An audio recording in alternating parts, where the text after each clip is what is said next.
우리 오늘 복된 성탄의 기쁨이 우리 복내포 가족 모두에게 함께 하시길 주의 이름으로 축원합니다.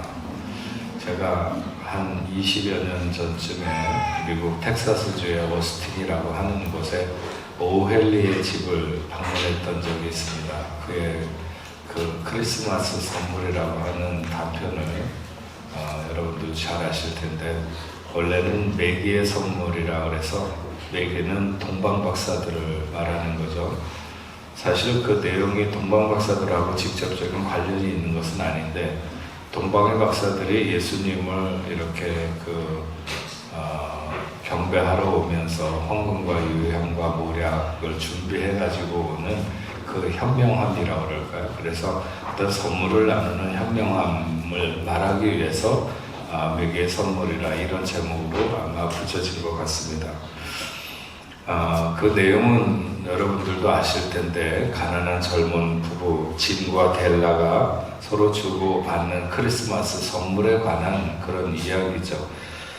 돈이라고는 달랑 1달러 87센트밖에 없는 델라는 평상시 남편 짐이 가지고 다니는 그 시계, 집안 대대로 내려오는 가보이기는 하지만 그 시계 줄이 없는 것을 그냥 가지고 다니는 것이 늘 아쉬워서 크리스마스 그 시계 줄을 선물했으면 좋겠다 하는 것이고, 또 남편은 자기 부인의 그 긴 생머리를 좀 단정하게 이렇게 묶을 수 있는 머리핀을 하나 선물하고 싶은 그런 마음이 있어서 둘이 서로가 이제 각자 그렇게 생각을 하다가,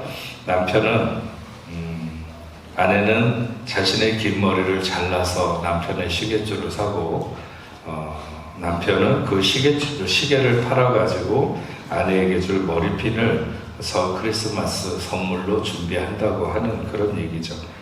그들의 선물은 서로에게 더 이상 사용 가치가 없어졌지만 서로를 향해서 가졌던 그 마음, 그것이 진정한 선물이 아닌가 하는 것이 그 단편이 나타내는 이야기이죠.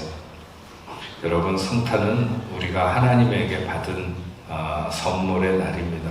선물을 받은 날이죠. 아주 감동적인 선물. 짐과 델라가 서로에게 가졌던 그 마음에는 비교할 수도 없는 그런, 자기 머리카락을 자르거나 아니면 아끼는 시계를 판 정도가 아니라 자기를 내어주신 사랑의 선물을 받은 저와 여러분들은 모두가 다 더없이 복된 자녀들이고, 그래서 우리의 기쁨이 클 수밖에 없습니다. 근데 사실 하나님의 선물을 받는 사람들에게 요구되는 조건이 한 가지 있습니다. 그것은 선물을 받기 어렵도록 하기 위해서 그런 조건이 붙은 것이 아니라, 그 선물이 얼마나 가치 있는 것인가 하는 것을 알도록 하기 위해서 조건이 하나 있죠. 바로 그 놀라운 하나님의 선물을 받기 위한 조건이 믿음인 것입니다. 믿음만 가지면 누구나 하나님의 선물을 받도록 되어 있습니다. 근데 그 믿음은 어떤 사람이 가질 수 있는가? 어떤 사람은 왜 그 믿음을 갖지 못하는가? 그것은 믿음과 두려움의 상관관계 때문에 그렇습니다. 믿음을 갖는데 가장 방해가 되는 것이 바로 두려움이라고 말할 수 있죠. 그러나 반대로 믿음을 가지면 두려움은 더 이상 그 위력을 갖지 못합니다. 두려움이란 본래 실체가 있는 것이 아닙니다. 그래서 믿음을 가지면 두려움은 그 자체를 감춰버리게 된다 하는 것이죠. 마태복음 1장 18절 이하에 보면 천사가 요셉에게 나타나서 그리스도의 탄생을 그에게 고지해 주게 됩니다. 분명히 요셉은 자기의 정원자가 아이를 가졌다는 사실을 알게 되었습니다. 그래서 어떻게 조용히 끝낼까를 생각하고 있는 그런 찰나였는데, 그때 주의 사자가 나타나서 다윗의 자손 요셉아, 내 아내 마리아 데려오기를 무서워 말라. 그에게 잉태된 자는 성령으로 된 것이니라. 아들을 낳으니 이름을 예수라 하라. 이는 그가 자기 백성을 그들의 죄에서 구원할 자이심이라 하니라. 그러면서 선지자의 말을 인용하는데 보라 처녀가 잉태하여 아들을 낳을 것이요 그의 이름을 임마누엘이라 하리라. 요셉에게 이것은 굉장히 무서운 일이죠. 그래서 천사가 무서워하지 말라고 말한 것입니다. 어떻게 내가 그렇게 안 봤는데 저 마리아가 어떻게 아이를 갖게 됐을까? 그래서 어떻게 그래도 원래 이 요셉이라고 하는 사람의 성정이 그런 좋은 사람이라서 그걸 조용히 끊고자 하는데 천사가 이렇게 말을 전해주는데, 네. 그에게 남은 것은 한 가지뿐이죠. 그것을 믿음으로 받아들일 것인가 아니면 두려움으로 거부할 것인가 하는 것이었습니다.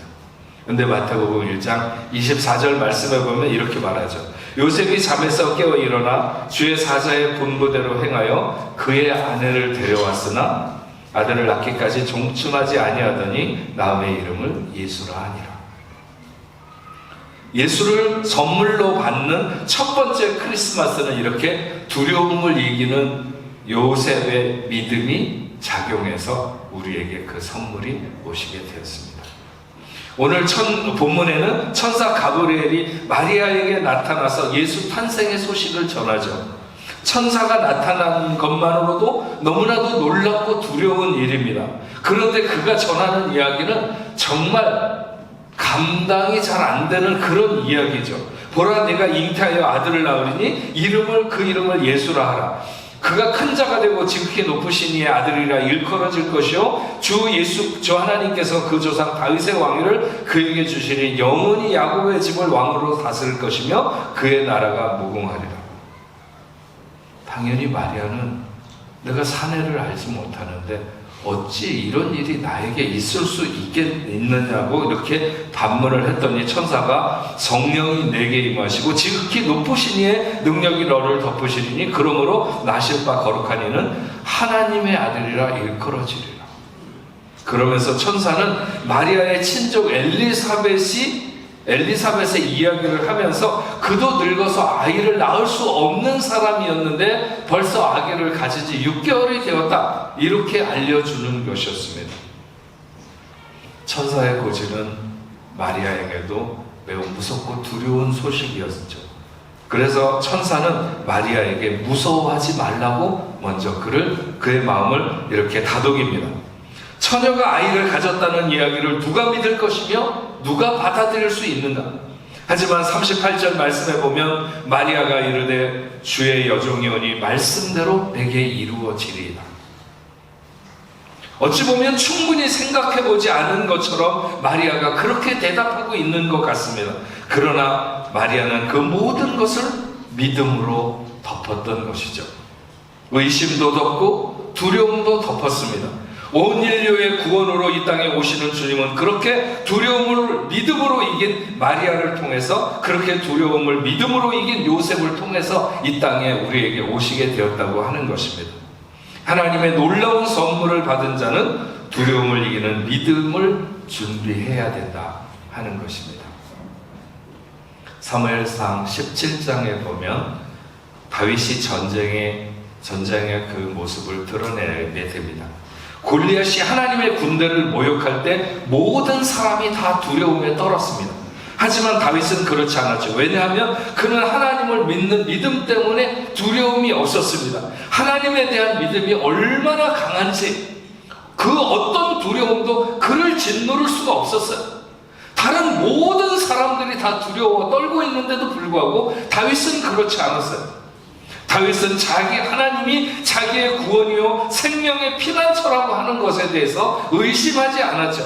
그래서 그에게는 두려움이 없었고 사자와 곰을 칠 때 하나님이 함께 하셨듯이 하나님이 내가 저 골리앗을 칠 때도 함께 하실 것이라고 하는 믿음의 어떤 지배를 받을 때 그에게는 두려움이라고는 눈꼽만큼도 없었습니다. 하나님은 그의 믿음에 부응하셨고 아무도 예상할 수 없었던 놀라운 승리를 거두게 되죠. 나폴레옹 힐이라고 하는 사람들이 가지고 있는 7가지 두려움에 대한 7가지 두려움이 있다고 얘기를 했어요. 첫째는 가난에 대한 두려움, 두 번째 외모와 나이 듦에 대한 두려움, 세 번째 사랑하는 사람을 잃는 일에 대한 두려움, 네 번째 다른 사람들의 비난에 대한 두려움, 그 다음에 질병에 대한 두려움, 자유 상실에 대한 두려움, 그리고 죽음에 대한 두려움. 무서운 폭풍이 일어나서 배가 침몰하기 직전에 있는데, 그래서 배에 탄 모든 사람들이 다 겁에 질려 있었습니다. 그런데 그 배의 소수에 모라비안들이 타고 있었는데, 이들은 거센 폭풍우 속에서도 조용히 기도하면서 하나님을 찬양했습니다. 모라비안이라고 하는 사람들은 루터가 종교개혁을 하기 이전에 훨씬 이전부터 가톨릭과 더불어 이렇게 싸우면서 교회의 머리는 그리스도다, 교황이 아니고, 이런 것들로 이렇게 종교 어떤 개혁을 먼저 일으켰던, 그래서 이 사람들이 로마 가톨릭과 더불어서 그 싸움을 통해서 많은 사람들이 희생당하고 그랬는데, 어쨌든 순전한 믿음을 갖고 살려고 했던 그런 사람들인데, 이 소수의 모라비안들이 타고 있었는데, 이 사람들은 그 배가 곧 뒤집어질 것 같은 그런 순간에도 조금도 걱정하지 않고 오히려 하나님 앞에 이렇게 기도하고 찬양을 했다고 하는 것입니다. 근데 그 배에 같이 타고 있었던 요한웨슬레는 그들의 두려움 없는 태도를 보고 자기의 믿음이 약하다고 하는 것을 깨달은 거죠. 그래서 훗날 그가 저는 그 시간에 두려움이란 죄를 품고 있었다고 그렇게 기록을 했습니다. 여러분, 두려움은 죄입니다. 우리가 가난에 대해 두려워하든지, 외모와 나이 듦에 대해서 두려워하든지, 아니면 사랑하는 사람을 잃는 것에 대한 두려움이든지, 다른 사람들에 대한 비난에 대한 두려움, 질병에 대한 두려움, 자유 상실에 대한 두려움, 그리고 죽음에 대한 두려움, 어떤 두려움이든지 그 모든 두려움은 죄로부터 기인한 것이고, 그 모든 두려움을 이기게 하는 이름은 오직 예수, 오직 예수뿐입니다. 하나님이 오늘 우리에게 선물로 주신 그 예수가 모든 두려움으로부터 우리를 이기게 할 수 있고 우리를 자유케 할 수 있습니다. 우리의 영원한 생명이 되시고 능력이 되시고 승리가 되시는 예수는 두려움을 이긴 요셉을 통해서, 두려움을 이긴 마리아를 통해서 우리에게 오셨습니다. 우리도 그 모든 두려움을 헤치고 예수 그리스도를 믿음으로 영접하게 될 때 우리의 삶에 주어지는 모든 두려움들은 더 이상 우리의 어떤 우리를 묶는 것이 되지 못할 것이고, 예수는 그 모든 것을 다 물리쳐 주실 것입니다. 이사야 41장 10절의 말씀처럼 두려워하지 말라, 내가 너와 함께함이라. 놀라지 말라, 내가 너를 내 하나님이 됨이라. 내가 너를 굳세게 하리라. 참으로 너를 도와주리라. 참으로 나의 오른손으로 너를 붙들리라. 예수는 하나님의 선물. 그 선물을 받은 자와 그 선물을 받지 못한 자는 다릅니다. 우리의 생에 일어날 수 있는 모든 두려움, 그 모든 것으로부터 우리를 자유케 할 수 있는 이름이 바로 예수입니다. 우리가 받는 성탄은 바로 그런 놀라운 선물이 오늘 우리에게 주어진 날인 것이죠. 많은 사람들이 예수를 받아들이지 못하는 이유는 예수가 자신의 삶을 부자유하게 할까. 하지만 예수가 우리를 참 자유하게 할 뿐만 아니라 예수만이 우리를 자유하게 하는 줄로 믿습니다. 모든 두려움으로부터 우리를 넉넉히 건질 줄로 믿습니다. 예수 그 귀한 선물을 받으신 여러분 모두에게 기쁨이 충만하시기를 바라고, 또 그 예수가 여러분 주변에 아직도 두려움 가운데 있는 사람들에게 전해져서 그들도 함께 주를 기뻐하며 오직 주만을 경배하는 그런 놀라운 역사, 예수만이 온 세상에 기쁨의 좋은 소식인 것이 전해지는 귀한 역사가 있기를 주의 이름으로 축원합니다. 우리 같이 찬양하겠습니다. 아무것도 두려워하지 말라. 주 나의 하나님이 지켜주시네. 놀라지 말라, 겁내지 말라. 주님 나를 지켜주시네. 우리 같이 찬양하겠습니다.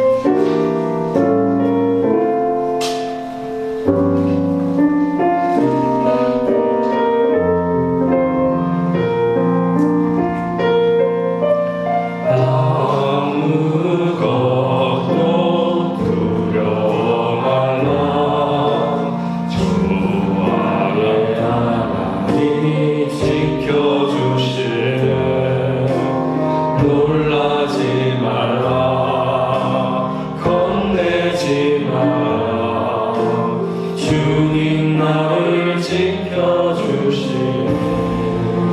내 마음이 힘에 겨워 내 맘이 힘에 겨워 지칠지라도 주님 나를 지켜주시네. 세상의 험한 풍과 몰아칠 세상의 험한 풍랑 몰아칠 때도 주님 나를 지켜주시네.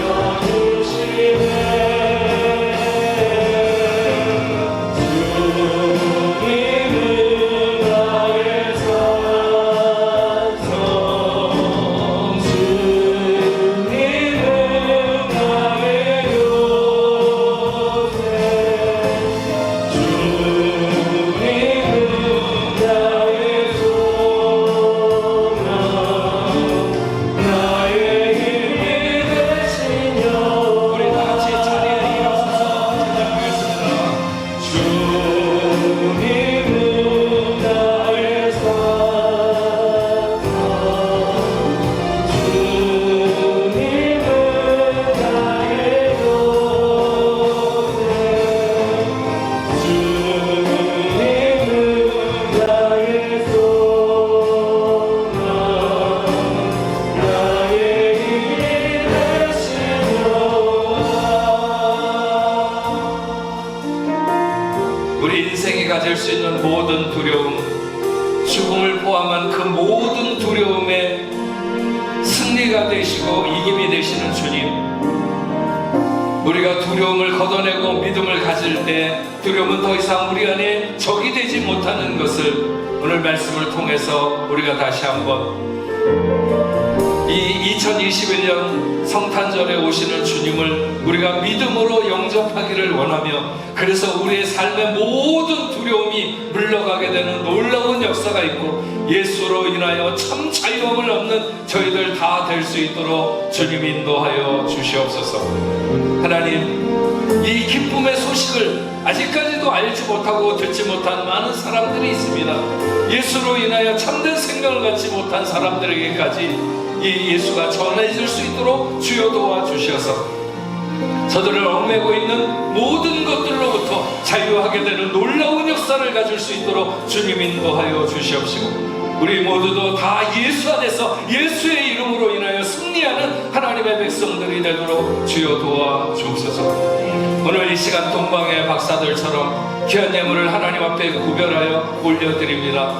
하나님, 우리의 마음과 정성이게 하시고 이것이 하늘나라의 보호가 되도록 주여 도와주시고, 더 나아가서 우리의 삶을 하나님 앞에 드리기에 부족함이 없도록 우리를 인도해 주시고 우리를 받아 주시옵소서. 믿음의 자녀들, 저들의 삶의 모든 형편과 처지 하나님이 잘 아시겠사오니 함께해 주시옵소서. 주님, 특별히 코로나 상황으로 인하여 여러 가지로 힘들고 어려운 가운데 있습니다. 전 세계의 아버지 하나님, 고통받고 있는 모든 아버지 하나님 백성들을 긍휼히 여기시고 하나님의 그 크고 놀라운 사랑으로 인자하심으로 저들을 덮어 주시옵소서. 그래서 아버지 하나님, 신속하게 이 모든 어려움으로부터 우리가 벗어나게 하시고 온 힘을 다해서 마음껏 기뻐하며 하나님 앞에 영광 돌릴 수 있도록 주님 도와주시옵소서. 특별히 우리 뽕내포교회 성도들 중에 질병으로 인하여 고통받거나 혹은 코로나로 인하여 힘들어하는 자녀가 있다면 아버지 하나님은 저들을 어루만져 주시옵시고 깨끗이 낫도록 주여 도와주시옵시며 기쁨으로 하나님 앞에 달려나와 예배할 수 있도록 저들을 보호하여 주시옵소서. 하나님, 이 기쁨의 좋은 소식을 전하기 위해 오늘도 선교지와 여러 곳에 나가 있는 모든 하나님의 종들 위해 그 사역지 위에도 하나님 함께 해주시고 놀라운 하나님의 은혜가 그곳에도 넘칠 수 있도록 주여 도와주옵소서. 오늘 저희와 함께 예배드린 이 단비 자매 하나님 함께 해주시고 박지원 형제 그리고 이정민 샤이마 자매에게 하나님 함께하여 주셔서 저들을 이 땅에 두신 하나님의 놀라운 은혜와 복이 넘치게 하여 주시옵시고 저들을 통해서 하나님 큰 영광 받으시며 하나님 저들을 추적하시며 깊은 사랑으로 넘치게 하여 주시옵소서. 이제는 우리 주 예수 그리스도의 은혜와 하나님 아버지의 크신 사랑과 성령님의 감화 감동 위로 교통하심이 오늘 하나님 앞에 나와서 성탄 예배를 드리는 당신의 사랑하는 자녀들과 저들의 가정과 직장과 두고 온 고국에 세계 만방에 흩어져 복음을 전하는 모든 선교사들과 그 사역지인이 이제로부터 영원토록 함께 있을지어다. 아멘.